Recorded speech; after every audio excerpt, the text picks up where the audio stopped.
truth be told, I've always wondered about this movie. There are beautiful posters from this film, and I always said, man, I would love to see that someday. And it was actually Sony that called me and said, have you ever seen Mary Ryan Detective? Because we are restoring the film. And it was like, this is fantastic. Yeah. So the reason I'm so excited about it is because it stars the most remarkable woman I have ever met in my life. Double right? that. Marsha Hunt. I have had the pleasure of working with Marsha, of directing Marsha in a film. I can guarantee you that nothing I do in the rest of my life will equal the absolute joy and creative fulfillment that I found working with this woman. It was absolutely the greatest experience of my life. So anything I can do to pay tribute to her, I am happy to do it. And I'm sure that you all agree that she is a very, very special lady. And so, Marsha, I am paying tribute to you, we all are tonight, by scaring the hell out of you, showing a movie that you have never seen. And Marsha is so nervous that, Eddie, what if it's not any good? That's right. I told her, Marsha, you've never made a bad movie. And she went, come on. Well, I say it can't really, it's worthwhile if Marsha is in it. That's the way I look at it. So we're all going to experience this together. So we're going to watch this film. At the intermission, Alan and I will engage with Marsha in a little Q&A. It's an absolute delight to have you here, my dear. You are the greatest. So.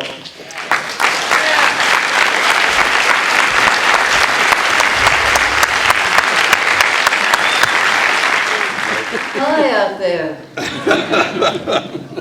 There's some old friends here, and I guess some new ones. So welcome all of you. Was that fun for you?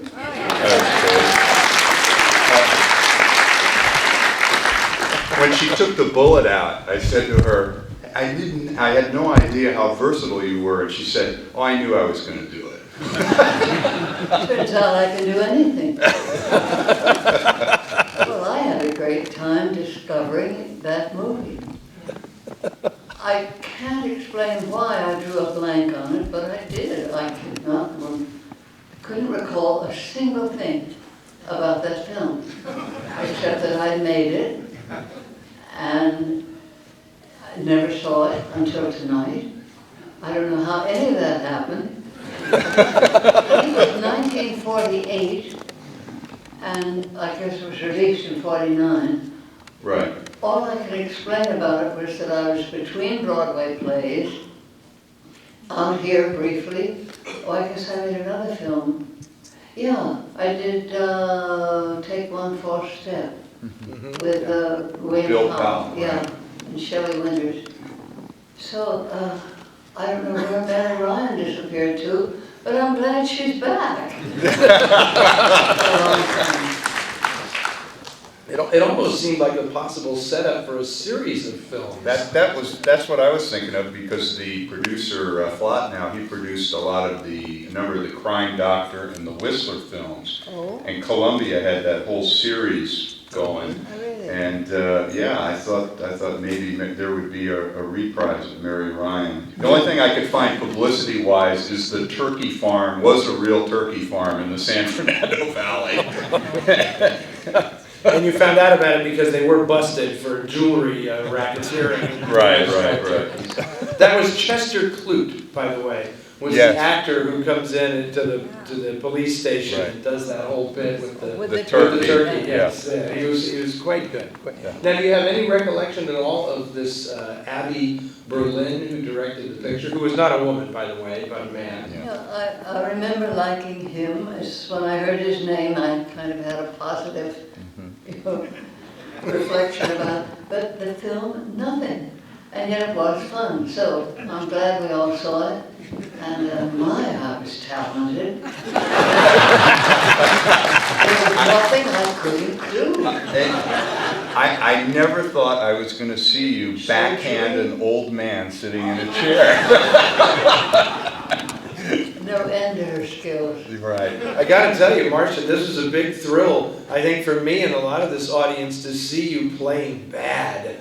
When you get into the jail cell and you're so mean to the woman with you in the jail cell and smoking cigarettes and talking trash, it's like, yes! I got very excited that the whole movie was gonna be like that. Well, you did pick up a little bit of your New York accent when you were in there, as Eddie said, with Victoria Horn. Yeah. A little reminiscent of that. Yes, yes.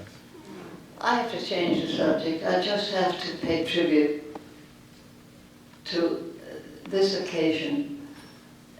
It's an amazement to me. You see, and I just learned that the Egyptian is going to be 90 years old. Right.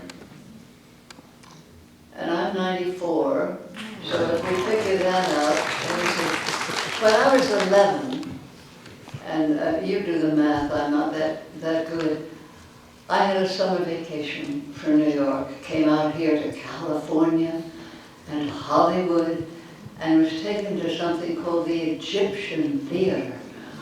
That sounded so exotic to me. We didn't have Egyptian theaters in New York, and we didn't have landscaped entrances deep back from the street.